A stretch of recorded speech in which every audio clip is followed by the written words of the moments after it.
U.S. President Joe Biden and other leaders of the G7 nations condemned Iran's attack on Israel on Sunday, saying it risked provoking an uncontrollable regional escalation. A White House official said Biden warned Israeli Prime Minister Benjamin Netanyahu that the U.S. will not take part in a counteroffensive against Iran if Israel decides to retaliate after Iran launched an overnight barrage of missiles and drones on Israeli territory. Meanwhile, Netanyahu reconvened a war cabinet meeting in Tel Aviv to discuss a response to the drone and missile attack. War Cabinet Minister Benny Gantz warned that Israel would, quote, exact the price from Iran in a fashion and timing that is right for us.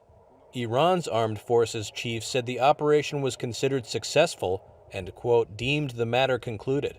But Iran warned Israel and the U.S. that a retaliation to its overnight attack would elicit a far bigger response. The Israeli army released footage on Sunday that it said showed its fighter jets intercepting unmanned aerial vehicles and cruise missiles launched from Iran.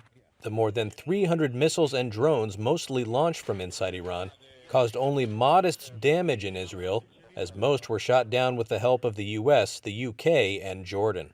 An Air Force base in southern Israel was hit but continued to operate as normal, and a 7-year-old child was seriously hurt by shrapnel. There were no other reports of injuries or serious damage. Despite the minimal damage, Barbara Slavin, a distinguished Middle East fellow at the Stimson Center, called the attack on Israel a paradigm shift. The shadow war between Israel and Iran is now out in the open.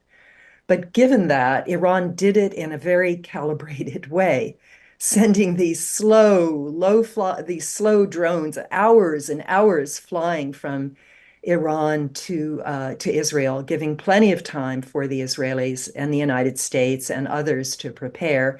I mean, even the Jordanians shot down a bunch of these drones as they went over Jordanian airspace. Thank God no one was killed.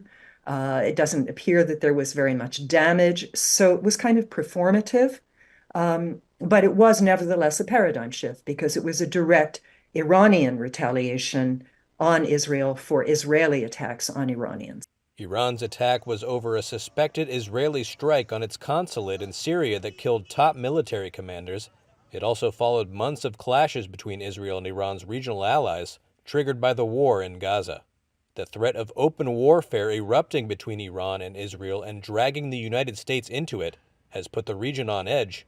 It also triggered calls for restraint to avoid further escalation from global powers including Russia, China, France, and Germany, as well as Arab nations Egypt, Qatar, and the United Arab Emirates.